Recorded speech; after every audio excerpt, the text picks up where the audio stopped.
এই অনুষ্ঠানটি শ্রোতাদের জীবন গল্প ভিত্তিক অনুষ্ঠান। এই অনুষ্ঠানে শ্রোতারা স্বেচ্ছায় নিজেদের জীবনের গল্প বলেন। শ্রোতারা যা এখানে বলেন তা সরজমিনে ইনভেস্টিগেটেড নয়, সুতরাং সেদিক থেকে বিশ্বাস অবিশ্বাস একান্তই আপনার নিজের। সম্পূর্ণ বিনোদনমূলক এই অনুষ্ঠানটি আমাদের ব্যক্তি জীবনে কখনো কখনো শিক্ষণীয় ভূমিকা রাখে। এই অনুষ্ঠানে যারা আসেন স্বেচ্ছায় অংশগ্রহণ করেন। এই অনুষ্ঠানে কনফেস করবার পরে কিংবা জীবন গল্প বলবার পরে তার ব্যক্তি ও সামাজিক জীবনে কোনো বিরূপ প্রভাব পড়লে সেটার জন্য রেডিও কর্তৃপক্ষ দায়ী নয়। প্রিয় দর্শক এবং শ্রোতা, সবাইকে আমন্ত্রণ জানাচ্ছি জীবন গল্পের আরো একটি নতুন গল্পে। আমি আরজে কিবরিয়া আপনার সঙ্গে রয়েছি। কথা বাড়াবো না, শুরুতেই কে রয়েছেন আমার সঙ্গে চলুন পরিচয় করিয়ে দিই। আপনার নামটা একটু বলেন প্রথমে। আমার নাম কাবুল সৌরভ। কাবুল সৌরভ, বয়স কত হতে পারে ভাই? 40। আচ্ছা, শুরু করেন আপনি যেখান থেকে মনে আছে, যেভাবে বলতে চান। আসলে গ্রামের বাড়িতে আমার একবারে নির্মবিত্ত একটা ফ্যামিলিতে জন্ম। বাবা কি করতো? বাবা ছিল একবারে সাদা সিধে সরল সোজা মানুষ, কৃষি। আচ্ছা, তা একেবারে সরল ছিল। কয় ভাই বোন ছিলেন আপনারা? আপনারা ছিলাম 6 ভাই বোন। 6 ভাই বোন। আপনার পজিশন? আমি 6 ভাই বোন সবারই ছোট। সবার ছোট আপনি? হ্যাঁ, লাস্ট ওয়ান। জি বলেন। আর আমরা যেহেতু 6 ভাই বোন, 3টা বোন, আমি বোঝা দেওয়ার পর থেকে দেখছি আমার 3টে বোন বিয়ে দেওয়া। পরবর্তীতে আমরা 3টে ভাই। তো বাবা যাতে সরল সোজা ছিল, ইনকামটা কম ছিল, আর অভাব জিনিসটা লেগেছিল। তারপর যাতে আমি ফ্যামিলি সবার ছোট ছিলাম, অভাব জিনিসটা দেখলেও আমি ওই জিনিস আমি বুঝতে পারিনি যে আমরা অভাবে আছি। আর লেখাপড়া যাতে আমার ফ্যামিলিতে বলতে কি আমাদের বাড়িতে লেখাপড়াটা কম, বিশেষ করে আমার ফ্যামিলিতে লেখাপড়া কেউ নাই, আমরা কেউ লেখাপড়া করতে পারি নাই, ভাই বোন কেউই। তো সেই যেহেতু অভাবের ভিতরে জন্ম, অভাবের ঘরে, অভাব অনাটনের ভিতরে বাবা মা, এবং 1 বছর ব্যবধানে আমার বাবা মা মারা যায়। 1 বছর আগে বাবা এবং 1 বছর পরে মা। তবে আমার মা কিছুদিন অসুস্থ ছিল, প্রায় 6 মাসের মতো। খুব ছোট ছিলাম, আমি বুঝতাম না। তো চোখের সামনে মরেছে। চিকিৎসার অভাব ছিল, যেহেতু সে সময় আমাদের জায়গা জমি যাওয়া ছিল, বাবা যেহেতু সরল সোজা ছিল। তো এই ফ্যামিলির টানতিতে অনেক সময় জায়গা জমি হাস্তা দামে বিক্রি করা হয়েছে অনেক সময়। ঠিক আছে, গ্রামে অনেক দামে, 1 হাস্তা দামে। যেহেতু সেই হিসেবে আমি বড় ভাই যখন মা বাবা তো মারা গেল, থেকে গেলাম 3টা ভাই, বোন তো আগেই বিধবা। তো সংসারে একটু দেখাশোনার জন্য তো মহিলা তো প্রয়োজন আছে, রান্না বান্না বা। আপনার বাবা মা মারা গেছে তখন আপনার বয়স কত? 12-13। পড়াশোনা করতেন? না, আমি লেখাপড়া করিনি। কি করেন আপনি ওই সময়টাতে? ওই সময় আমি ছোট ছিলাম, খেলাধুলা বাড়িতে টুকটাক খেলাধুলা করতাম। ওই যে বেশিরভাগ আমরা কাছের বেলগুলো ছিল ওইগুলো খেলতাম। মার্বেল খেলতাম, এইগুলোই।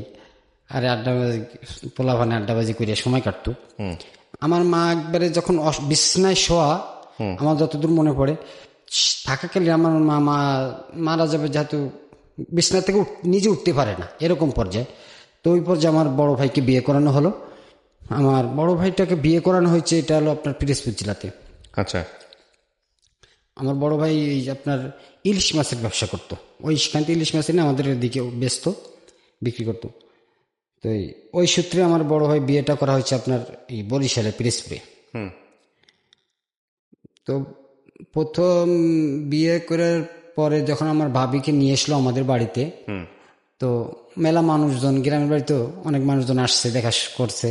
তো আমার মা অসুস্থ, বিছনায় থাকাকাল সহজ অবস্থা আমার জিজ্ঞেস করতেছে, কি তোমার বাবাকে পছন্দ হয়েছে? আমি কইছি হ্যাঁ হয়েছে। তো আমার যতদূর মনে পড়ে, আমার ভাবি আমার বাড়িতে আসার প্রথম একবার বেড়াই গেল, পরবর্তীতে বাপের বাড়ি চলে গিয়ে যাওয়ার পরে আরেকবার আসার পরে 1 সপ্তাহ থাকার পর আমার মা মারা গেল। আচ্ছা। রাত এই টাইমে 8টার দিকে 9টার দিকে মারা গেল আমার মা। মারা গেলে সারা রাত আমার মায়ের গলা ধরে আমি শুয়েছিলাম। তো সকাল এইভাবে আমি সারা রাতে শুয়েছিলাম গলা ধরে। সকালবেলা মানুষের সাথে গলা ধরে? হ্যাঁ, আমি গলা ধরে শুয়েছিলাম সারা রাত।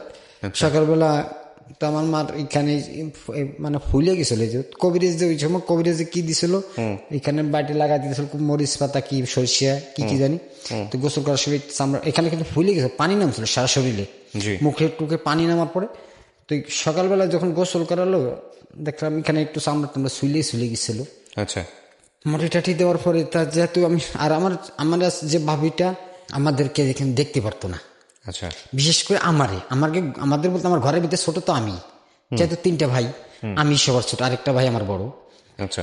তবে আমার ভাইটা খুব ভালো ছিল, আমার কোনো চাওয়া অপূর্ণ রাখে নাই, যেটা যখন চাইতাম দিত। এবং সার্বিকভাবে তখনও তো অভাব ছিল, তার ভিতর দিয়ে আমার ভাই অনেক আমাকে যেটা মুখ দিয়ে বলতাম সেটা আমাকে দেওয়ার চেষ্টা করতো, খুব ভালো জানতো। আচ্ছা।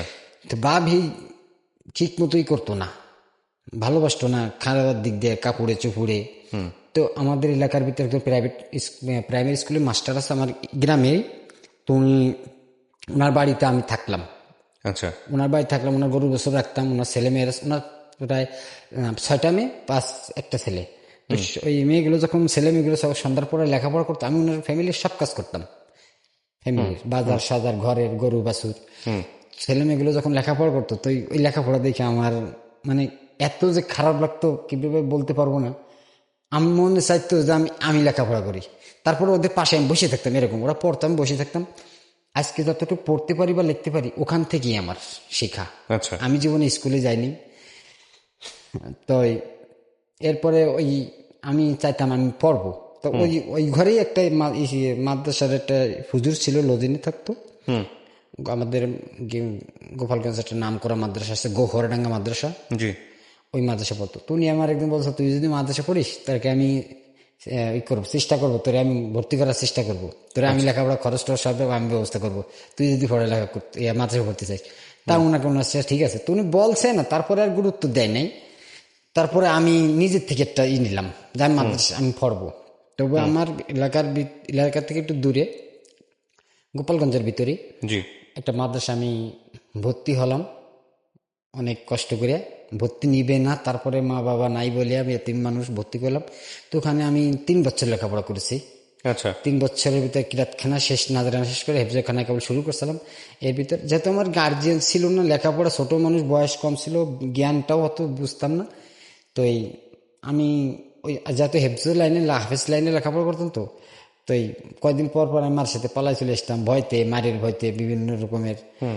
কিন্তু লেখাপড়া আমার ভালো ছিল, আচ্ছা। অল্প কয়েকদিনে অনেক ভালো পড়তাম, সে ভয়তে যেতাম না। একদিন আমি তখন আমার বড় ভাই বেঁচে আছে, বড় ভাই আর বাড়ি আসলে তা আমি সব উনি জানতো, তো কয়েকদিন পর পর তো আমি বাড়িতে আসি, এটাই মনে করছে। তা আমি ওইবার আইসি আর যাই না, যেমন না যাওয়ার একটা কারণ আছে। আমি মাদ্রাসার আমি আমার আরেকটা ছাত্র সহ মাদ্রাসার চাউল চুরি করে আমরা এই সার্কাস দেখতে গেছিলাম। আচ্ছা। তো সার্কাস দেখলি তো কেউ জানে না, তো 2-3 দিন পরে ছাত্র এক জায়গা হইলে তো একজন একটু কি করা গল্প টল্প করে, গল্প টল্প করায়, কেমনি কেমনি জানি 1 কান 2 কান একটু বাস্ট হয়ে গেছে। তা আমাদের যে হুজুরটা ছিল উনি খুব জাদরেল ছিল, এবং যদি শুনে আমরা সার্কাস দেখছি, কি দেশ কিসের সাথে বান্ধে পিটে পিটে আমি জানি না, শুধু আমার একটু মনে আছে একটা ছাত্র শুধু আলিফ লাইলা দেখছিল, লজিনি ভাত খাইতে যাইয়া, ভাত দিতে একটু দেরি হয়েছে, তখন ওরা গিরিলের সাথে বান্ধে বড় ছিল, ওই দৃশ্যটা আমি দেখছি।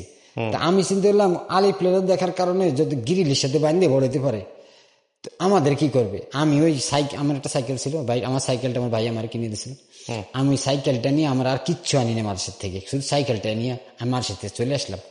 1 সপ্তাহের মতো হয়ে যাওয়ার পর আমার বড় ভাই বলতেছে কি তুই মাদ্রাসা যাস নাকি? আমি কিছু না, ও মাদ্রাসা ভালো না, আমি অন্য মাদ্রাসা ভর্তি হব। ঠিক আছে, এইভাবে ঘুরতেছি আর হাফেজ যেহেতু আমি নতুন হাফেজ হইতেছি, তো লেখাপড়া কিন্তু কিছুদিন হাফেজের কিন্তু কিছুদিন বসা থাকলে কিন্তু ভুলে যায়। আচ্ছা। তা আমি আস্তে আস্তে ভুলে যেতেছি। আর কি করব অন্য মাদ্রাসা ভর্তি হইতে। আমাদের গ্রামে আরেকটা মাদ্রাসা একবারে নতুন মাদ্রাসা উদ্বোধন হয়েছে, কোন হাফেজ ছাত্র নাই, কয়েকটা কিরাতখানা ছাত্র আছে, ওই মাদ্রাসায় আমি ভর্তি হয়েছি। মাসখানেক থাকার পরে দেখলাম যে এখানে থাকলে আমার আমি লেখাপড়া কিন্তু ভুলে যেতেছি। ওখানে লেখাপড়া আনার হাফেজদের ভিতরে শুধু আমি একাই আছি ছাত্রের ভিতরে।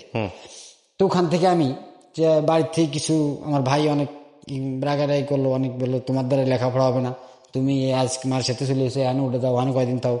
পরে আমি সাইকেলটা চুপ করে একজনের কাছে 400 টাকা বেচলাম। 400 টাকা বেচে, এটা 97 দিকের ঘটনা। তো আমি সাইকেলটা বেশি আমি বাঁশের থেকে পলাইছি, বাড়ি থেকে পলে গেলাম, কোথায় যাবো জানি না।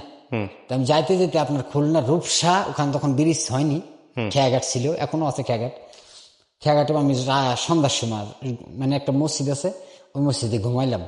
রাত্রে আইরে মশার কামড় খেয়ে সকালবেলা উঠে আমি কোন দিক যাবো নিজেও জানি না। সকালবেলা নদী পার হইলাম, খেয়াতে পারে ওপার যাইয়া একটা রিক্সায় উঠলাম। আমিও রিক্সায় জিজ্ঞেস করলাম ভাই এখানে আশেপাশে কোনো মাদ্রাসা আছে?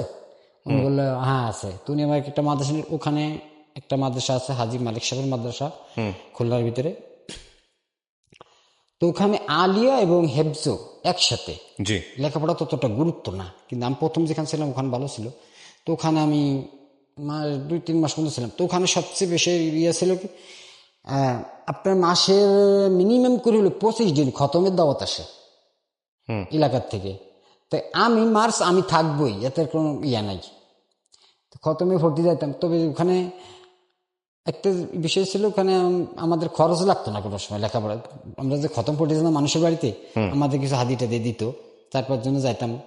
আর খানার দানা সেই হাই ফাই লেভেলের খানা। তো এই খানাগুলো খাওয়াইতো আমরা পড়তে। তো ওখান থেকে আমি 2 মাস 3, আমি এলো আমার বাড়ি থেকে সবচেয়ে দূরে এই হলো সর্বপ্রথম খুলনা যাই। তো আমার মনটা খুব কাঁদতেছে। মা বাবা তো ছোটবেলা থেকে নাই, 1 বছর ব্যবধানে আমার বাবা মা কিন্তু মারা গেছে। বাবা মারছে আগে, মা মারা গেছে পরে। চলে আসলাম ওইখান থেকে।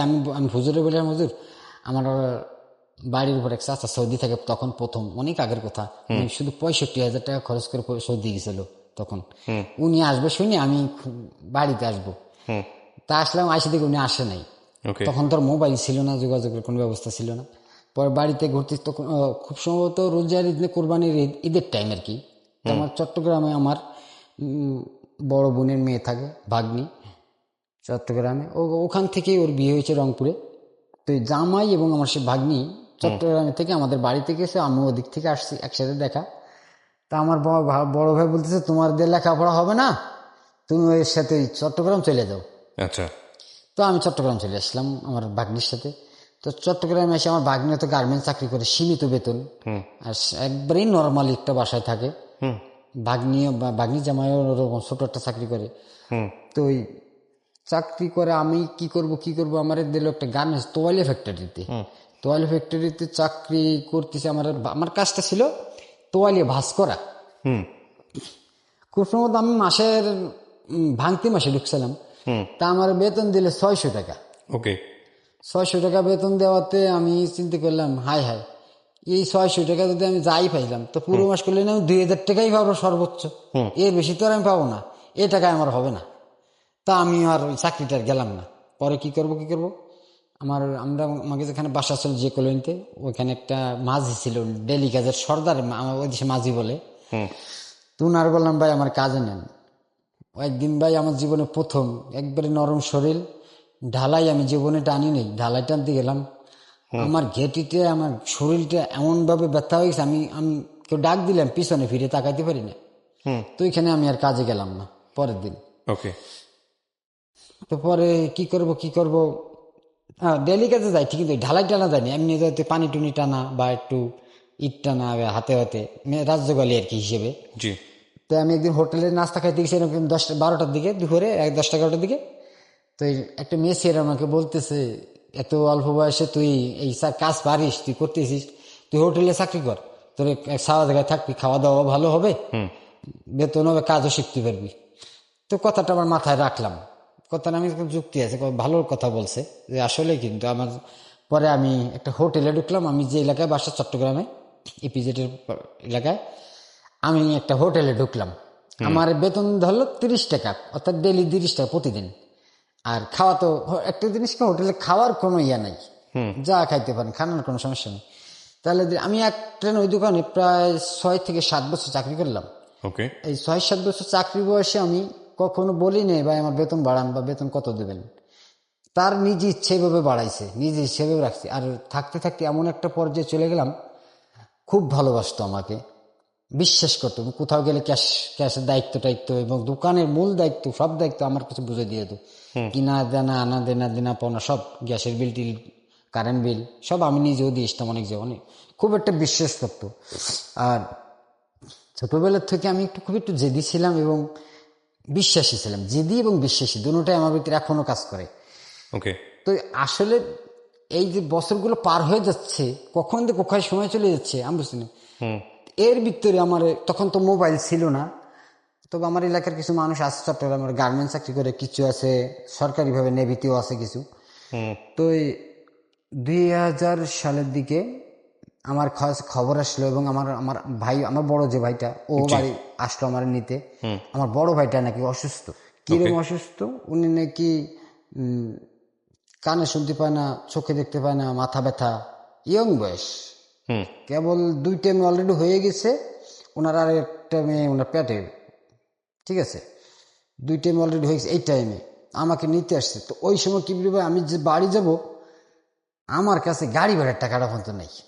আর ওই সময় তো ডেলি বেতন দিত। খাইতাম, এদিক সেদিকে একটু ঘুরতাম, এটা করতাম, ওটা করতাম, ছবি টবি তুলতাম। আমার একটা ছবি তোলার নেশা ছিল, ছবি তুলতাম বেশি। আমি ছবি টবি মানে সিনেমা দেখতাম না, আমি ছবি তুলতাম স্টুডিওতে যাইয়া। ছবি তোলা খুব একটা নেশা ছিল আমার, বিভিন্ন বয়সে বিভিন্ন ছবি এখনো আছে, আমার মোবাইলেও আছে। জি। তো আমি যাই, আমার এত রিকোয়েস্ট করলো তুই আয়। আমি আমার ভিতরে কাজ করতেছে কোনটা, যে আমি যাব, আমি বড় ভাইদের দেখতে যাবো, অসুস্থ সে, হ্যাঁ দেখা করে আসবো। হ্যাঁ দেখা করে আসবো, তার জন্য কিছু ফল ফ্রুট নিয়ে যাবো, কিছু টাকা পয়সা নিয়ে যাব, কিছু কেনাকাটা করে দেবো। তাই যদি আমি না পারি, তা আমি খালি খান শরীর নিয়ে যাই কি করব।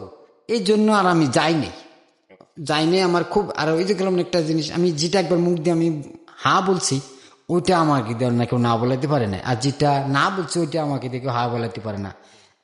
এই যে আমি ছোটবেলা থেকে এরকম একটু জিদি টাইপের। আমি যাবো না বলছি, যাবোই না, যাইনি। তো আমার ভাই মারা গেল, আমার কাছে মারা যাওয়ার 22 দিন পর খবর আসলো। ঢাকাতেও আনছিল, ঢাকা নিয়েও চিকিৎসা করাইছে ওনাকে। আমার কাছে তো ঢাকা আনছে, তুই ঢাকা এসে দেখে যা।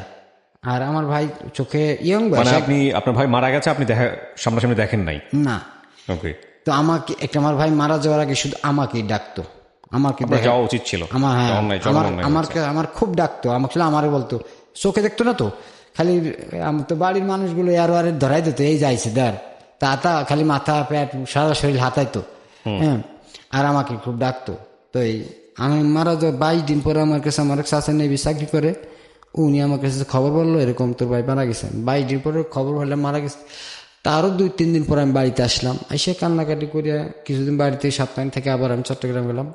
তো ওই হোটেলের চাকরি কিন্তু খাইয়ে দিয়ে আমি শরীরে ঠিক আছি, মূলত আমি 5টা টাকা আমার কাছে থাকে না, যে বেতন দেয় ওই একটু এটা ওটা কিনি, শখের জিনিস কিনি, একটু ছবি টবি তুলি। আর আমার এলাকার ভিতর থেকে অনেক মেয়েরা মাঝে মধ্যে যাইতো গার্মেন্টস চাকরি করার জন্য। তো বেশিরভাগ ওরা আমাদের এসেই দিত। এসে একজন বলতো, ভাই আমি বৃষ্টির কারণে অফিসে যাইতে পারি না, আমার ছাতি লাগবে, দেখা যায় একটা ছাতি কিনে দিছি। কেউ এসে বলছে ভাই আমার জুতা নাই, কেউ এসে বলছে আমার কাগজপত্র রেডি করতে হবে, ডাক্তারের সার্টিফিকেট বের করতে হবে, মানে বিভিন্ন রকমের হেল্পের জন্য আমার কাছে আসতো। আমি যারা যতদূর সম্ভব আমি চেষ্টা করতাম, ঠিক আছে, ঘর ভাড়া দিয়া ও টাকা পয়সা দিয়ে আমি সার্বিকভাবে সহযোগিতা করতাম। তো এর ভিতরে আমার এক চট্টগ্রামের এক হোটেলের ম্যানেজার, উনি কক্সবাজার দোকান দিয়েছে, ওখানে আমাকে নিয়ে গেল। তো ওই হোটেলে যাতে চাকরি করতাম, কিন্তু আমার মাথার ভিতরে সবসময় একটা জিনিস কাজ করতো কি, যে আমি বড় কিছু করব, কিন্তু লেখাপড়া তো আমার নাই। আমি যাও 3 বছর পড়ছি, মাদ্রাসায় না পড়ছি, আর বাংলা তো পড়িনি, কিন্তু কিভাবে বড় হবে এটা আমি জানি। বড়, আর আমার যেহেতু আমার বাবা মা মারা যাওয়ার পর আমি, আমার বাবাকে কবর দেওয়া হয়েছে এক জায়গা, আমার ভাইকে কবর দেওয়া হয়েছে এক জায়গা, আমার মাকে কবর দেওয়া হয়েছে আরেক জায়গায়, 3 জায়গায়। তো আমার ছোটবেলার থেকে আমার ভিতরে একটা ইচ্ছা ছিল, যা আমি সব অবহেলার মাঝে বেড়ে ওঠা হয়েছে। আমার ছোটবেলা থেকে ইচ্ছা আমি একটা অনাথ আশ্রম করব এবং কবরস্থান করব দেশে, এরকম আমার ইচ্ছা। আমি আজকে এফএম রেডিওতে আমার জীবনে এই গল্পটা আমি জীবনে কাউকে শেয়ার করিনি, আজকে প্রথম আমার মনে থেকে বলতেছি। আমি একটা কবরস্থান করব এবং একটা অনাথ আশ্রম করব, এই কাজটা আমার ভিতরে কাজ করতো। কিন্তু এটা করতে হলে আমার নিজের আর্থিকভাবে সচ্ছল হতে হবে। সেই সচ্ছলটা আমি কিভাবে করবো, নিজে আমার কিন্তু নাই জায়গা জমি, নাই টাকা পয়সা, কিন্তু এটা আমাকে কর্ম করে উপার্জন করতে হবে। এই জিনিসটি আমি খালি মানে রাত্রে কিন্তু আমি ঠিক মতো ঘুমাইতে পারতাম এই টেনশনে, কি করি, কি করা যায়। তো পরে আমি আমার এই চট্টগ্রাম থেকে আমি যে এক ম্যানেজার, হোটেল ম্যানেজার, উনি আমাকে বললো, সৌরভ আমি কক্সবাজার একটা দোকান নিয়েছি, তুই যাবি? আমি চিন্তা করলাম কক্সবাজার তো মানুষ টাকা পয়সা খরচ করে দেখার জন্য যায়, আর আমি ওখানে যে টাকা পয়সা ইনকাম করবো, তো চলেন যাই। ওনার সাথে আমি যাই, 4 মাস ছিলাম। 4 মাস থাকার পর আমি বললাম, ভাই আমি তো দেশে যাবো, ঘুরে আসি, আবার আসবানি। তো আমি যেহেতু চট্টগ্রাম কক্সবাজার থেকে আসলে আগে চট্টগ্রাম আসতে হয়, তারপরে এদিকে আসতে হয়। তা ওখানে আমার ভাগ্নি তো আছে চট্টগ্রাম, তা আমি চিন্তা করলাম কক্সবাজার যাই, আমার ভাগ্নির সাথে যাইতে একটু দেখা করে যাই। আমি গেছি আমার ভাগ্নির সাথে দেখা করতে। আমার ভাগ্নি আমাকে বলতেছে, এর ভিতরে একটু কথা আমি বাদ রেখে গেছি, যেহেতু আমার বাবি আমাকে কিন্তু ভালোবাসতো না কখনো, খাওয়া দাওয়ার দিক দিয়ে, পোশাক আশাক, সার্বিকভাবে জ্বালা যন্ত্রণা হতো, মানে এক কথা সৎমের যন্ত্রণা কি তা আমি পাইছি। আমি পরের বাড়ি বাবির কারণে, আর আমার ভাই আমাকে কিছু দিতে চাইলেও দিতে পারতো না বাবির কারণে। আচ্ছা, আড়ালে দিত, কিছু দিলে আড়ালে দিত। তো আমার ভাইটা যখন মারা গেল, এই ভাই থাকাকালীন থেকে আমি আমার বাবার সাথে প্রায় 5 বছরের মতো আমি কথা বলিনি। 5 বছরের মতো কথা বলিনি, এবং মারা যাওয়ার পর 3 বছর তো দেখাই হয়নি, টোটাল 8 বছর কথা বলা হয়নি। ওকে। যেহেতু ওই যে আমি চট্টগ্রাম থেকে যখন যাইতাম সীমিত ইনকাম করতাম, তো আমার ভাই যেহেতু আরেকটা আছে বাড়ি, ওর ওই ভাই 2 ভাইয়ের বউ ছেলে মেয়ে, তো আমি যতদূর সম্ভব দুইজনের ছেলে মেয়ের জন্য কিছু নিতাম। তো আমার বড় ভাবে একদিন আমার কি একটা কথা নিয়ে আর কি কথা কাটাকাটি হলো, তখন আমি রাগ হয়ে বলছিলাম, মানে আয়না দিয়ে মুখের উপর বাড়ি দিতে গেছিলাম, বাড়ি দিনি, তখন আমি রাগ হয়ে বলছিলাম, একদিন আমার পাও ধরে তোমার কাঁদতে হবে, দেখবা সেদিন তোমার আল্লাহ কইলেও আমি তোমার ক্ষমা করবো না, এরকম ভাবে বলছিলাম আমি। তো আমি কক্সবাজার থেকে আমার বাগনির বাসায় আসলাম, আসার পরে আমার বাগনি আমাকে বলতেছে, মামা আমার বড় ভাই বড় মেয়ের নাম হচ্ছে নূপুর, মামা নূপুরই মারে কিন্তু দেখছি। হ্যাঁ ধরু নূপুরি মারে দেখছিস, আমি ওর কথাটা গুরুত্ব দিই নেই। তা আমি বাড়ি আসার পরে আমার বাড়ির উপরে একটা বোন বিয়ে দেওয়া আছে বাড়ির উপরে, আমার ওই বোনটার কাছে আমি এখনো যে গেলে ওই বোনের কাছেই থাকি, বোনের কাছেই উঠি। তো ওই বোনের যে বললাম চলো নূপুরকে একটু দেখে আসি। আমার ভাই মারা যাওয়ার পরে আমার ভাবিকে ওনার ভাইয়েরা বাপের বাড়ি নিয়ে চলে গেছে, এখানে রাখে নাই, আমাদের বাড়ি রাখে নাই, নিয়ে চলে গেছে। উনি ওর সে কি উনার এলাকার মেয়েদের সাথে কেমনে ভাব করে উনি চট্টগ্রামে আসছে, এটা তো আর আমি জানি না বা আমার কেউ জানেও না। আমার ভাগ্নি যে দেখছে এটা বাস্তব, কিন্তু আমি ওটা গুরুত্ব দিই নাই। আমার বোনের বলছে চলো একটু সে নূপুরকে দেখে আসি গা। বাড়ি গেছি, তখন আমার ভাই মারা যাওয়ার 3 মাস লাস্টে যে মেয়েটা, ছোট মেয়েটা গর্ভে ছিল যেটা, 3 মাসের রাইখা, মানে জন্মের 3 মাস বয়সে মারা যায় ছোট মেয়েটা। তা আমি যে যখন গেলাম 3 বছর পরে, ছোট মেয়েটা হাঁটতে পারে, কথাও বলতে পারে এবং খুব চালু। তো ওখান থেকে 2-3 দিন বেড়াইয়া চলে আমি আবার চট্টগ্রাম চলে আসলাম। চট্টগ্রামে আইসে তখন তো আমার কাছে মোবাইল না, আর তো মোবাইলে ততটা ছিল না। তখন আমি খুঁজতে লাগলাম, ইপিজেডের লক্ষ লক্ষ মানুষ ছুটি হইলে প্রায় 4-5টা গেট, কোন গেট দিয়ে বার হয়, কোথায় দিয়ে বার হয়, আমি কেমনি খুঁজবো। তারপর আমি বসে থাকতাম, প্রায় বিকেল বেলা হলে বসে থাকতাম। একদিনকে রাত 11টা পর্যন্ত বসে রয়েছি, দেখিনি আর। এমনি উনি শুধু এতটুকু ধারণা আছে, ওখানে একটা জায়গার নাম আছে কলসি দিঘির পাড়, ওই রোডে থাকে। তা আমি ওই রোডের মুখে দাঁড়ায় থাকতাম, আবার চিন্তা করতাম নূপুর মারা তো 3 বছর দেখি না, তোকে বোরকা পরে নাকি শাড়ি পরে। হ্যাঁ ভাবি 3 বছর দেখি না। তো আমি এই চিন্তা করতাম আর দাঁড়ায় থাকতাম। একদিন দেখি হঠাৎ করে ছেলের কেমিস পরে অবস্থায়, উনি তো বাড়িতে শাড়ি কাপড় পরতো, আসতেছে। তা আমি ওনাকে দেখে দূরে থেকে আমি একটু ঘুরিয়ে দাঁড়ালাম। তো ওনার পিছিয়ে গেলাম, উনি কোন দিক যায়। তো ওনার কলমটা আমি চিনলাম, কোন বাসায় যায় সেটা আমি ফলো করলাম। পরবর্তীতে আমি যাওয়ার পরে উনি আমার দেখে কান্দিয়ে দিছে, গলা জোড়া দিয়ে অলরেডি কান্দিয়ে দিছে কলোনির ভিতরে। 2-4 মানুষ জমাই দিয়েছে, কি হয়েছে। পরে আমিও কান্নাকাটা, সেও কান্নাকাটি করে। তো ওনার সাথে দেখা হওয়ার পরে আমি আর কক্সবাজার গেলাম না, আমি চট্টগ্রামে থেকে গেলাম। অথচ আমার কক্সবাজার যাওয়ার কথা ছিল। তা আমি ওনাকে বললাম, তোমার চাকরি করা লাগবে না, বাড়ি যাও, ছেলে মেয়েগুলো দেখো, আমি যতটুকু সম্ভব আমি তোমাদের হেল্প করবো, আমি বললাম। ভাবিকে বলতেছি। আচ্ছা। তা ভাবি আমাকে বললো যে ঠিক আছে, বাড়ি যাবো, ছোট ছোট মেয়েগুলো রাখি আসছি, ওকে আশা কই আসছি যে তোকে নিয়ে কানের টানবো, নাকের টানবো, এনবো সে এনবো, এখন খালি এতে যাবো কিভাবে। তখন আমি ওনারা আলাদা একটা বাসা নিয়ে দিলাম। আমি এটাও বললাম যে তুমি তো চট্টগ্রাম, আমরা এত মানুষ থাকি, আমার বোনেরা থাকে, স্বাস্থ্য বোন, খালাতো বোন, অমুক তমুক, আমার বাগ্নি থাকে, তুমি আমার মানুষের কাছে থাকবা কেন। আলাদা একটা বাসা নিয়ে দিলাম। পরে আমি হোটেলে চাকরি করি এবং আমার ভাবি গার্মেন্টসে চাকরি করে, আর আমি হেল্প করি যতটুকু সম্ভব। এই যে মেয়েদের খাতা কলম, কাপড় চোপড়। মেয়েরা কোথায় থাকে? মেয়েরা বাড়িতে। কয় ছেলে মেয়ে ছিল আপনার? মানে 3টা মেয়ে ছিল। মানে আপনার বড় ভাই যিনি মারা গেছেন, ওনার 3টা মেয়ে ছিল। 3টা মেয়ে ছিল। পরে ভাবি হেল্প করেন আপনি? হেল্প করে যখন যেটা লাগে, টাকা পয়সা দিয়ে, সাবান সুটা দিয়ে, বা ছেলে মেয়েদের জন্য কাপড় চোপড়, সব গভর্নমেন্ট যথেষ্ট। তারপরে এইভাবে তো আমার এলাকাতে, ওই আমার এলাকার মেয়েরা তো আরো থাকে। তো মাঝে মধ্যে আমার এলাকার আমার চাষিরা বা আমার পাড়া প্রতিবেশী বেড়াইতে যায়। তো গ্রামের মানুষ তো গ্রামে একটা শোভন হয়ে গেল যে আমি নাকি নূপুরি মারে বিয়ে করছি। তা আমার বোন আমাকে একদিন ফোন দিয়ে বলতেছে যে তুই নাকি নূপুরি মারে বিয়ে করছিস। তা আমি বললাম কি না, বিয়ে করলে তোমাকে জানাবো, আমি এতটুকু বললাম। আর বিয়ে কর্ম কে? তখন আমারও কিন্তু বিয়ে করার মন মানসিকতা নাই, আমার ভাবিরও কিন্তু আমার সাথে বিয়ে এরকম না। তো একদিন আমি ভাবিকে বলতেছি, তুমি বাড়ি যাও, আমার জীবন গায়ে রক্ত থাকতে যা লাগে আমি তোমাদের সারা জীবন তোমাদের পাশে থাকবো।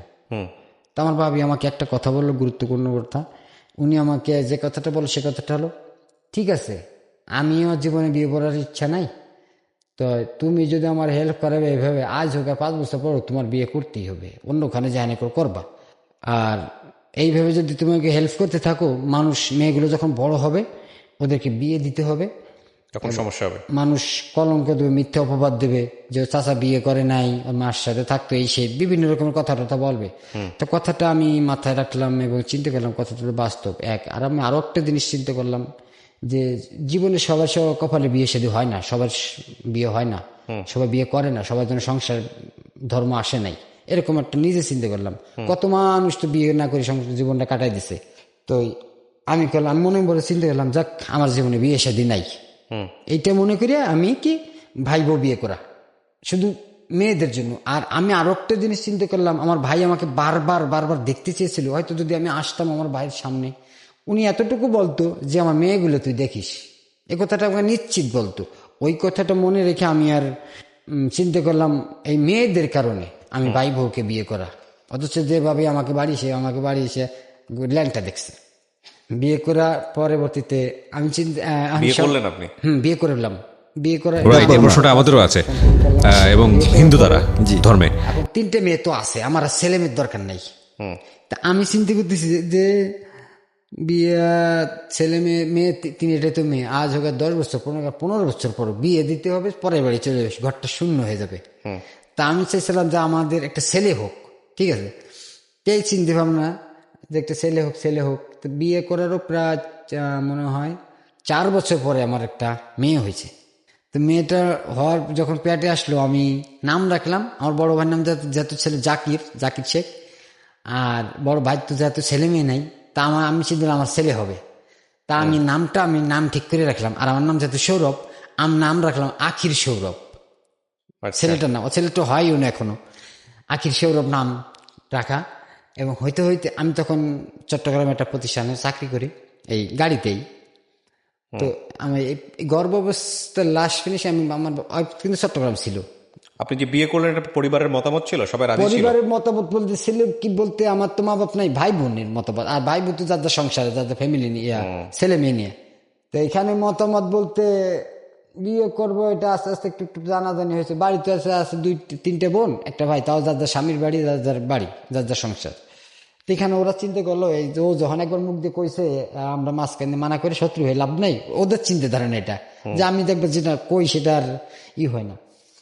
তো বিয়েটা আর মানা করলেও আমি বিয়েটা করতামই। কেন করতাম? আমার ভাই আমার জীবনে যে ভালোবাসাটা দিয়েছে, আমার ভাইয়ের ভালোবাসার গল্পটা যদি আমি আজকে বলতে যাই, সারা রাতেও শেষ হবে না। আমাদের এলাকায় মানুষ দূরে কাজ করতে যায়, আমার ভাই যখন দূরে কাজ করতে, আমার পাশে বাড়ির দোকানদারকে বলে যেত যে আমার ভাই, আমার কথা যে আমার ভাই যেত দোকানে যদি কোনো সময় আসে, যা চাই দিয়ে দিবি, আমি 80 টাকা দেবো।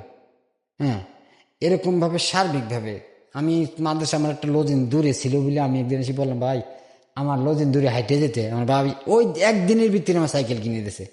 এবং ছোটবেলায় আমার ভাই বাজার করতে গেলে, মানে বাজার প্রয়োজনে একটা কম আনতো বা একটা বাদ দিয়ে লিও, আমার জন্য কিছু একটা আনতোই।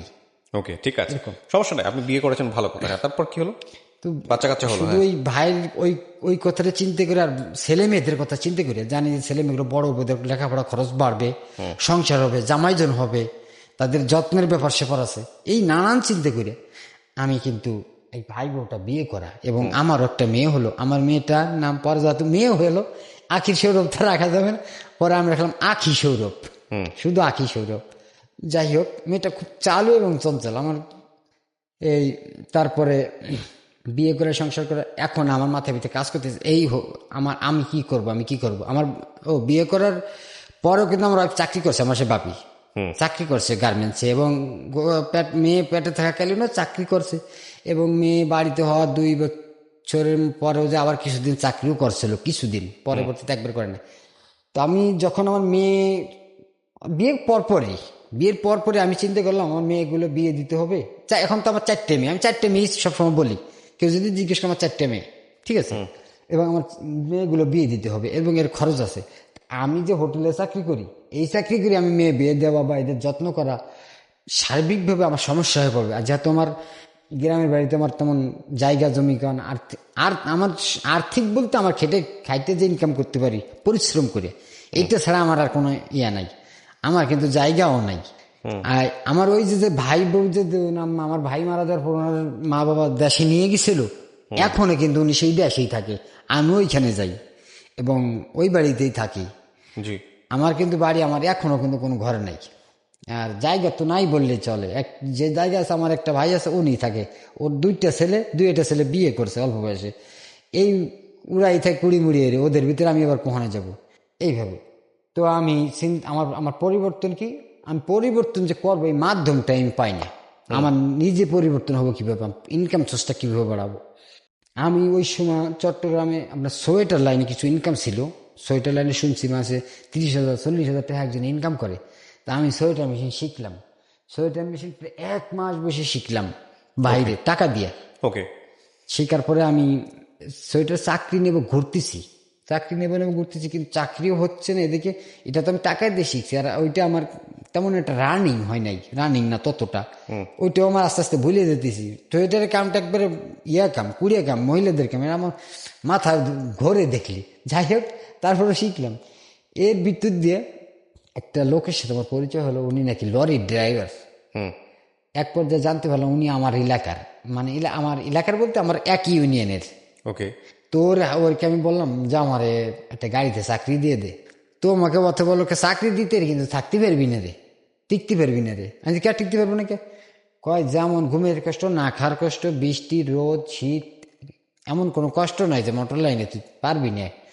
আমি জীবনে কষ্ট তো কম করলাম না, আর নতুন করে কি কষ্ট করব, তুই দে আমারে। কয় এই পর্যন্ত ফোলা আমার দেশের যে করে আনিয়ে দিছি, একটাও থাকতে পারি নাই। আমার বদনাম, আমি ফোলা ফানালি তাই না। তারপরে ওরে খুব রিকোয়েস্ট করে আমি এই মোটর লাইনে হেলফারিতে ঢুকলাম। আচ্ছা। এই বিয়ে করার পরে। কত সালের দিকে এটা? এটা 5-এর দিকে, 4-5-এর দিকে। তারপর তো আমি ওইখানে কিছুদিন হেলফারি করার পরে, প্রায় কিছুদিন কি 3 বছরে হেলফারি করছি। 3 বছরের ভিতরে এমন একটা কষ্ট গেছে আমার তুফান, মানে আমি টিকতে আসলে খুবই কষ্ট হয়েছে। আমি যত হোটেলে ছিলাম তখন খাওয়া দাওয়ার কোনো কষ্ট হয় না, ওইখানে আমার খাওয়া দাওয়ার খুব একটা কষ্ট হতো, মানে টাকা দিত না, বেতন ছিল না। আমার ওয়াইফ চাকরি করতো, খুব একটা টানা খেসার ভেতরে জীবনটা পার করলাম। 2.5 বছর লাগে না, আমি 3 বছরে জেল খাটতে বের হইলাম। আমি এমন দিন গেছে, আমি একটা না 10 দিন 15 দিন পরে ভিতরে গোসল করছি। এরকম জিন্সের প্যান্ট পরা অবস্থায় ডিউটি করতাম, জিন্সের প্যান্ট কালি হয়ে যেত ডিউটি করতে করতে, সময় পেতাম না বাসায় যাওয়ার বা কাপড় চোপড় পাল্টাবার। আর শরীরের কন্ডিশন এতটাই খারাপ হয়ে যেত, মানে জন্ডিসের মতো হয়ে যেত। তারপর আমি মোটর লাইনটা ছাড়ি নেই, কারণ মনের ভিতরে আমার খুব একটা কষ্ট ছিল এবং জিত ছিল যে আমি ড্রাইভার হবই। তো 3 বছরের মতো হেলফারি করার পরে আমি লাইসেন্স করলাম, ড্রাইভার হলাম। এরপরে আমি যখনই ড্রাইভারের চান্স পেলাম, আমার ওয়াইফের আমি বাড়ি পাঠিয়ে দিলাম। তো বাড়ি পাঠিয়ে দিলে আমার একদিন আমার মেয়ে বাচ্চা পেটে থাকাকালে আমি বাড়ি পাঠিয়ে দিলাম। 2 মাস বা 1 মাস এরকম বাকি আছে, এরকম অবস্থা বাড়ি পাঠিয়ে। তা আমি একদিন ডিউটি অবস্থা, আমার দেশ শেষ হয়, উনি আমাকে ফোন করে বলছে, সৌরভ তোমার মেয়ে হয়েছে। আমি জানি তোমার ছেলে হবে, এরকম নাশা ভরসা নাম টাম সবকিছু ছেলে রেখে দিয়েছি। তো আমি মনে করছি আমাকে পরীক্ষা করতেছে। ওইখানে আমার যে মোটর লাইনের যে চাকরিটা দিয়ে দিল, ও আমার বন্ধুর মতো, ও আমাকে বলতেছে দেশের তো একটা মেয়ে জামাই বসছে আমার এলাকারই, একটা বাসা টাসা নিয়ে দেবো, অল্প নতুন আছে, টাকা পয়সা কমের ভিতরে একটা বাসা নিয়ে দিতে। আমি একটা বাসা নিয়ে দিলাম। ওর জামাইরি এই ভিতরে কি কাজ করে, রঙের কাজ না কি কাজ করে। এটা কারে বাসা নিয়ে দিচ্ছেন আপনি? আমার যে মোটর লাইনে যে আমার যে বন্ধুটা আমাকে চাকরি দিয়ে দিল, ওর এলাকার আমরা যেহেতু একই ইউনিয়নের, ওর সাথে পরিচয়, আমার পরিচয় না। তো ওইটি আনছে দেশের থেকে। তা আমি ওনার ওয়াইফ সহ? ওনার ওয়াইফ না, ওর এলাকার একজনের একটা মেয়েকে নিয়ে আসছে এবং তার জামাইও নিয়ে আসছে। আচ্ছা, তো তাদেরকে আপনি বাসা নিয়ে দিলেন? হ্যাঁ, বাসা নিয়ে দিলাম। ওকে, তারপর? তো বাসাটা দিয়ে আমি কিন্তু ছেলেটারে দেখছি, কিন্তু আমি মহিলাটারে দেখিনি, মেয়েটারে দেখিনি। তা বাসা টাসা নিয়ে দেওয়ার পরে আমি একদিন আমার মনে একটু শয়তানি উঠলো, আমি একটু গেলাম যে দেখে আসি। সে তো যত জামাই কাজে গেছে, তা আমি যে বদ দেখলাম, তা একটা কালো কিচকিচছে, কিন্তু গঠনটা খুব মায়াবী গঠন। এক পর্যায়ে এই জামাইয়ের সাথে ছাড়াছাড়ি হয়ে গেলো বিভিন্ন কারণে। তো এই মেয়েটা বিভিন্ন জনের সাথে কথা বলতে দেখতাম এবং আমি সার্বিকভাবে হেল্প করতাম টাকা পয়সা দিয়ে, বাজার সাজার দিয়ে, খাবার দিয়ে, ঘর ভাড়া দিয়ে। এক পর্যায়ে মেয়েটাকে আমার খুব ভালো লাগলো, ঠিক আছে, কিন্তু আমি কোনো সময় বলতেই পারতাম না, বলিও নেই ওরে, যে ওর নাম ছিল লাকি। তো এইটা মেয়েটা আমি লাস্টে বিয়ে করি। তো দেখা যাচ্ছে কারোর সাথে কথা বললে, ওর সাথে ঘুরতে গেলে আমার খুব খারাপ লাগতো, আমার মানে খুবই খারাপ লাগতো, ঠিক আছে, ওকে আমার খুব ভালো লাগতো, কিন্তু আমি সরাসরি বলতে পারতাম না। আর যেহেতু আমার বউ মেয়ে আছে বা আমার ওয়াইফ আছে, এই ও জানতো আমার ওয়াইফের সাথে হাতেও রান্নাও খাইছে। আমি দাওয়াত করছিলাম ওয়াইফ আমার থাকতে, আমার ওয়াইফে যে একদম প্রথমবার মতো শেষবারের মতো পাঠাই দিচ্ছি, সবাইকে দাওয়াত করছিলাম, পরিচিত মুখ যারা আছে চট্টগ্রামে। তো এই মেয়েটারও দাওয়াত করছিলাম, এর জামাইরও দাওয়াত করছিলাম। তো দেখছে, জানে আমি ওরকম কেমনে বলি বিয়ের কথা। তো এক পর্যায়ে এই মেয়েটার বোন এবং দুলোভাই চট্টগ্রামে গেল, আর জামাইরি তো খেদাই দিল। এক পর্যায়ে জামাইয়ের সাথে সারাসরি হয়ে গেল। তো ওই যে আমি যাইতাম মাঝে মাঝে কথাবার্তা বলতাম, আমার খুব ভালোবাসতো। তা আমি কোনোদিন বলি নাই লাকি তোর আমার ভালো লাগে এই সেই, কিন্তু আমি সার্বিকভাবে হেল্প করতাম। তো এক পর্যায়ে ও দুলোভাইটা আমাকে একদিন বলতেছে, তুই লাখির বিয়ের বি? আমি গেলাম ভাই এই মুহূর্তে কিছু। তখন তো আপনি ম্যারিড, বিবাহিত? হ্যাঁ, ওয়াইফ তো আমার বাড়ি পাঠানো। পরে আমি যেহেতু এতটাই ভালো লাগলো, আমি ওই সময় আমার একটা চিন্তা ধারণা ছিল কিরম, যে ধরুন বিয়ে করি, এত থাকবে তো না, বিয়ে করি। তা আমি দেখা যাবে এক পর্যায়ে আমি 8 বছর সংসার করছি, এবং 8 বছরের ভিতরে না মিনিমাম করে 8 বার আমার থেকে চলে গেছে। কিন্তু ও যখন চলে যেত আমার মাথাটা এলোমেল হয়ে যেত, কোনো কাজে কামে মন বসতো না, কাজে কামে এলোমেল হয়ে যেত, আর খুব খারাপ লাগতো। এরকম কয়েকবার যাওয়ার পরে কয়েকবারই এই 8 বছরের ভিতরে ও 2 বছর বিদেশও থেকে আসছিল আমার থেকে। বিদেশ যখন আমাকে বলছিল বিদেশ যাবে, আমি চিন্তা করলাম কি জানেন, আমি চিন্তা করলাম এখানে ও যেহেতু ওর ভাই বোন সবাই মিলে, বোনেরা দুলোভাই মিলে যখন এই ইয়া করছে, বিদেশ পাঠাতে আছে, আমি এখানে বাধা দিলে বরংশ আমি শত্রু হব, কিন্তু ওরা বিদেশ থেকে যাবে, মাঝখানে আমি কালার হয়ে থাকবো। এটা কি আপনার মানে ফার্স্ট ওয়াইফের কথা বলতেছেন? লাস্টে সেকেন্ড যিনি? হ্যাঁ। তখন বিয়ে করছেন আপনি তাকে? হ্যাঁ, বিয়ে করছি। বিয়ে যে করছেন আপনি প্রথম স্ত্রীর কাছ থেকে অনুমতি নিছেন? না, অনুমতি নেই, জানানো নাই? জানাইও নেই। কেন জানান নাই? জানাই নেই যে আমার ওই সময়টা মাথায় একটা কাজ ছিল যে এই মেয়েটাকে বিয়ে করতেছি, এ তো এমনি থাকবে না। তো থাকবে না, তাকে বিয়ে করলেন কেন? থাকবে না আমি ওরকম না, আমি বলছি সে যদি থাকে তাই রাখবো, আর যদি না থাকে তো গেল, এরকম। আমি মুখ দিয়ে বলবো না যে তুমি আমার থেকে চলে যাও। আপনি করেন, একটা হচ্ছে থাকবে না, তার মানে ঠিক আছে প্রথম স্ত্রীর কাছে জবাব দিতে হবে না, এটা আপনি চিন্তা করছেন। আর যদি থাকে তো আপনি রাখবেন, তার মানে আপনার দিক থেকে তো আপনার 2 ধরনের প্রিপারেশনই ছিল। তো আপনি প্রথম স্ত্রীর অনুমতি নেন নাই? জানাইও নেই। এটা আপনি এই কারণে কি করছেন যে তার আসলে দ্বিতীয় বিয়ে, সে আপনার করুণার উপরে আছে, সুতরাং সে কোনো ধরনের কোনো স্টেপ নিতে পারবে না? না, এরকম চিন্তা ভাবনা ছিল না। পরবর্তীতে উনি আমাকে খুব এটা নিয়ে খুব একটা ঝামেলা হয়েছে, ঝগড়া হতো খুব। সেটা তো জানার পরে হয়েছে, জানার আগে আপনি তাকে জানান নাই? আপনি সাহসটা করলেন কেন? মানে ঠিক আছে আমি তো তাকে ওই অবস্থায় বিয়ে করছি, সুতরাং আমার তার একটা মেয়ে বিয়ে করার শখ আছে। মেয়েটার নাম কি ছিল দ্বিতীয় স্ত্রী? লাকি। তো লাকিও কি আপনাকে প্রথম বিয়ে করছেন? আগে তার বিয়ে ছিল? আগে তো বিয়ে ছিল, আগে বিয়ে ছিল। জামাই নিয়ে আসছিল দেশে থেকে। ওই জামাইয়ের সাথে সম্পর্ক ছিল না? জামাইয়ের সাথে সম্পর্ক ছিল না।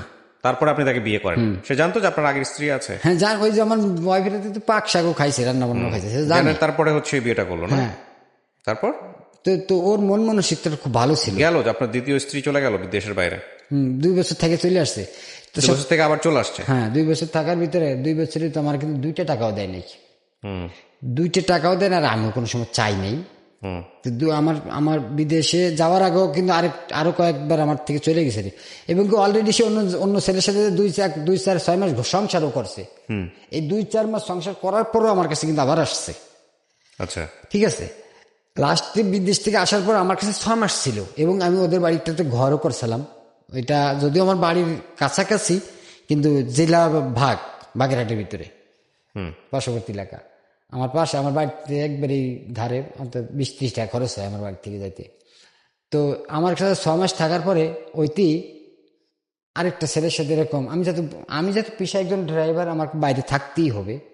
এবং আর সবচেয়ে মজার বলতে, আমি ওই লাকি যখন আমার কাছে চট্টগ্রাম ছিল লাস্টে বিদেশ থেকে আসার পরেও, তা আমি FM রেডিওর গল্পগুলো শুনতাম রাত জেগে অনেক। তো আমাকে একদিন বলতেছে, তুমি এই রাত জেগে কি শোনো?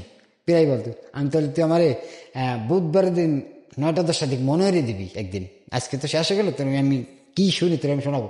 তখন তোরে আমি এই FM রেডিওর এই গল্প, জীবন গল্পগুলোর আমি শোনাইতাম। এবং আমি যদি বাইরে থাকতাম আমি ফোন করে দিতাম, লাকি আছে কিন্তু বুধবার শুনো, তো এই কি শুনি ওকে আমি বলাইতাম। এবং ওকে আমি, আমার এলাকার একজন বক্তা আছে খুব ওয়াজ করে, তো ওনার ওয়াজগুলো শোনাইতাম। ওনার জিনা সম্পর্কে খুব ভয়াবহ ওয়াজ করে, ওই ওয়াজগুলো শুনেতাম, FM রেডিওর গল্প শুনেতাম। আমি যে বাংলাদেশে যে প্রান্তেই থাকি ও ফোন করে দিতাম, লাকি আজকে কিন্তু রাতের 11টা বাজে FM রেডিওর আছে শুনো, এই গল্পগুলো আমি শুনেতাম। তারপর আমি একদিন ওকে বলতেছি যে লাকি আমার না, ও কিন্তু কয়েকবারে তো চলে গেছে, তা আমি ইচ্ছেছিলাম আমি জীবনের গল্পটা আমি FM রেডিওতে বলবো। তা আমি একদিন বলছিলাম কি আমি না জীবনের গল্প বলতে চাইছিলাম FM রেডিওতে। কত বলো না কেন? আমি কিছু না, তুমি যখন চলে আসছো আর আমি তার বললে লাভ কি, গল্পটা ছিল তো তোমাকে নিয়েই, তো তুমি যখন নাই ফিরে আসছো আর গল্প বললে লাভ কি, ঠিক আছে, এরকম ওরা আমি বলতেছি। এরকম লাস্টে বিদেশের থেকে আসার পর 6 মাস থাকার পরে ও অন্য একটা ছেলের সাথে চলে গেল, ওদের এলাকারই। তা আমি একটা মামলা করলাম, মামলাতে আমি জিততে পারবো না, আমি জানা সত্ত্বেও মামলা এই টোটাল 3 মামলা করছে এই ব্যাপার নিয়ে, 3 জায়গায়। লাস্টে আমার 6 মাস থাকার পরে ওই স্বামীর কাছে 4 মাস ছিল, 4 মাস থাকার পর ও আমার কাছে আবার চলে আসছে নিজের থেকে। চলে আসার পর আর সবসময় একটা জিনিস আমার কাজ করতো, প্রতিবাদটা ছিল আমার, এই নীরবতাটাই যেন আমার জন্য একটা প্রতিবাদ ছিল, যেন ও নিজের থেকে বুঝে এবং নিজের থেকে ওর সামনে সর হয়। আপনার প্রথম স্ত্রী ততদিনে কি করতেছে আপনার সাথে? আমার প্রথম স্ত্রী তো ওনার বাবার বাড়িতে ঘর দুয়ার, ওখানে থাকে, খরচ বরচ আমিই দিই। আপনার বিয়ের খবরটা জানে সে? পরে জানছে, হ্যাঁ। তখনও জানে না? তখন জানে। জানার পরে সে কি বলছে? 8 বছর যাতে সংসার করছে উনি, প্রায় বছর অনেক পরেই জানে সব। জানার পরে সে কি বলছে? জানার পরে মাঝে মধ্যে জ্ঞান ফাসাদ করতো, আসতো, বাসায় যায় মানুষজন জমাই টমাই গল্প এলোমেগুলো করতো, এগুলো আমার বিরক্ত লাগতো। এই জন্য চুপে চুপে এমন জায়গায় রাখতাম, আমি জানাইতাম না যে বাসা কোথায়। আমি বলতাম যে আমি বেসালে থাকি, এইভাবে করিয়া। আর যত ডিস্ট্রিক্ট ড্রাইভার বাইরে বাইরে থাকতাম, হ্যাঁ। আর আমি ওরেও খরচ দিতাম, সব খরচ বরচ দিতাম। আর 4 মাস পরে আমার পরে যখন চট্টগ্রাম আবার চলে আসলো, আমার কাছে চট্টগ্রাম 4 মাস ছিল। 4 মাস থাকার পরে এই 4 মাসের ভিতরে নামাজ রোজা করাইছি, কত সেট করাইছি, সবকিছু কোরআন পড়ছে, শুনতাম, এই FM রেডিওর গল্পগুলো শুনতাম। ভালো দিব্যি, ভালো মানুষ, ব্যবহার ভালো, কথা ভালো। এর ভিতর দিয়ে একটা ছেলের সাথে সম্পর্ক করে ও কিছু কাপড় চোপড় এটা সেটা দেয়, আমি জানতাম না। এক পর্যায়ে যে কোনোভাবে আমি জানতে পারার পর আমি একটু হালকা মার দিলাম। আমার আবার রাগ উঠলে শরীরটা কাঁপে, গায়ে কোনো বল থাকে না। তাই মারছি ঠিকই, কিন্তু ব্যথা হয়েছে, আমি ব্যথা হয়নি, কারণ অতিরিক্ত রাগ হইলে আমার শরীরটা কাঁপে, শরীরে কোনো শক্তি থাকে না। তো আমি চিন্তা করলাম এরা বাড়ি পাঠাই দিই, এখান থেকে হয়তো কোনো সমস্যা, আমি থাকবো বাইরে চলে যাবে। বাড়ি পাঠাই দিলাম। বাড়ি পাঠাই দেওয়ার পরে অনেক কেনাকাটা করে বাড়ি পাঠাই দেওয়ার, বাড়ি শীত ছিল এই সময়।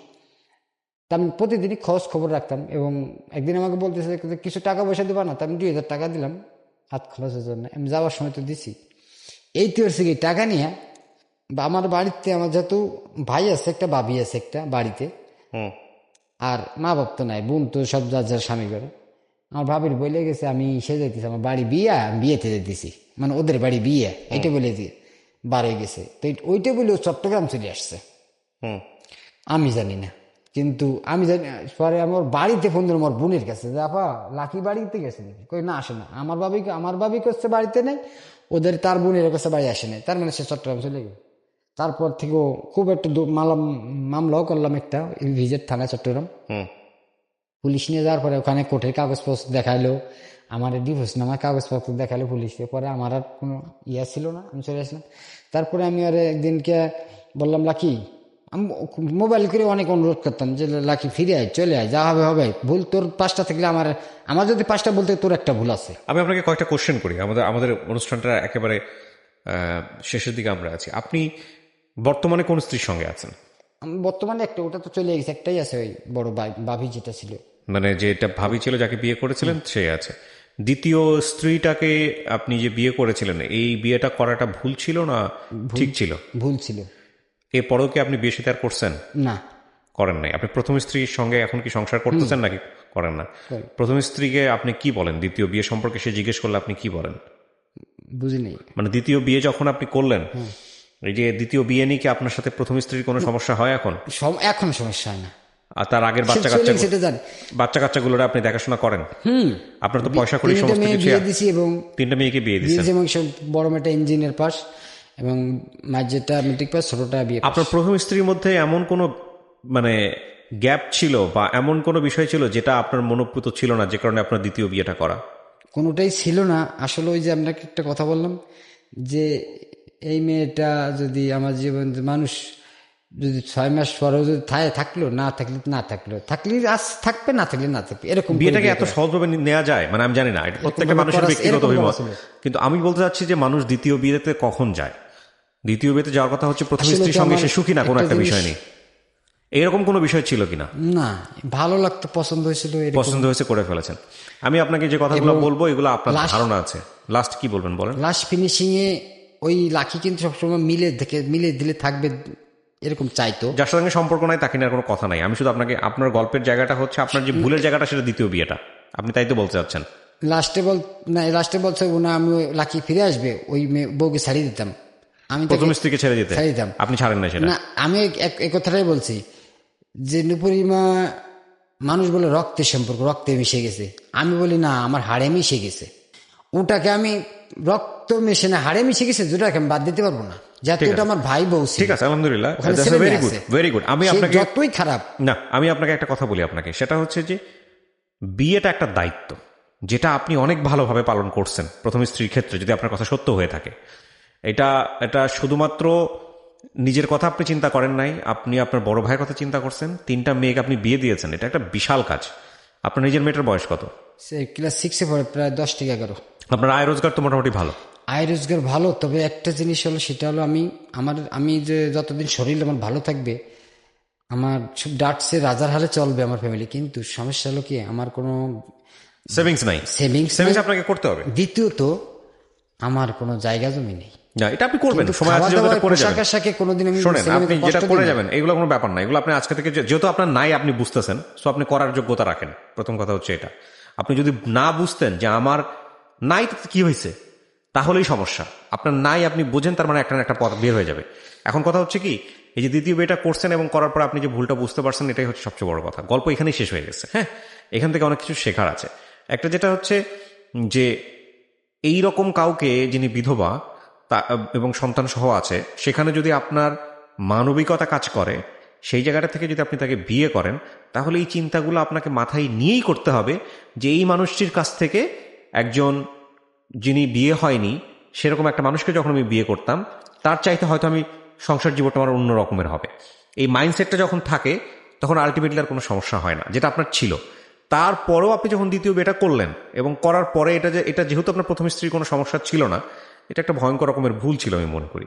ভুল ছিল, এবং সেই ভুল থেকে আপনি বের হয়ে আসছেন, বা আল্লাহ আপনাকে বের করে নিয়ে আসছে, যাই বলি না কেন। তবে এটা ঠিক যে সেই ভুলের বশবর্তী হয়ে আপনি প্রথম স্ত্রীর সাথে এমন কোনো কিছু করেন নাই যেটা আপনার সারা জীবনের জন্য খুব কষ্টের হতে পারত, আপনার কথা যদি আমি বিশ্বাস করে থাকি। তো আপনার এই গল্পটা থেকে অনেক কিছু শেখার আছে ডেফিনেটলি। মেজর টাইপের ভুল না, বাট ভুল হলেও এটা এক ধরনের ভুল। হ্যাঁ, এটা অবশ্যই এক ধরনের ভুল। এই ভিডিও এরকম একটা গল্প হিস্টোরি আছে বলে আমি জানতাম না। আমি জানতাম এটা জানার, মানুষকে আনন্দ দেওয়ার জন্য রচনা করা গল্প, মানুষের জীবন। এই যে আপনার নিজের জীবন দিয়ে তুলনা করেন, আমি কিন্তু বুঝতাম তখন। আমার বিশ্বাসটা কোথায় আসলে, আমাদের তো লেখাপড়া নাই, আমি বলছি প্রথমে। সো আপনাকে ধন্যবাদ জানাই যে আপনি অনেক পুরনো শ্রোতা আমার। আজকে আপনার হয়তো স্বপ্ন ছিল আজকে এই স্টুডিওতে আসবেন, এরকম গল্প বলবেন, সেটাও বলা হলো। শ্রোতারা শুনবে, ইউটিউবে যাবে, রেডিওতে যাবে। তবে প্রত্যেক মানুষের জীবন থেকেই কিছু না কিছু শেখার আছে। আমি জানি হয়তো আপনার মতো আরো একজন শুনে দ্বিতীয় বিয়ের কথা চিন্তা করতেছে, সে হয়তো জায়গাটা থেকে সরে আসবে। সো ডেফিনেটলি আমরা কোনো মানুষকে ছোট করতে চাই না, তবে আমার মনে হয় বিয়েটার সবচাইতে বড় কথা হচ্ছে ইমোশন, ভালো লাগে, সেটার চাইতেও বড় জিনিসটা হচ্ছে দায়িত্ব। এটা বহুবার আমি আমার অনুষ্ঠানে বলেছি। বিয়ে আসলে মাথায় রাখা উচিত যে আমি দায়িত্ববোধটা ক্যারি করতে পারবো কিনা, সেটা মাথায় রেখেই তারপরে করা উচিত।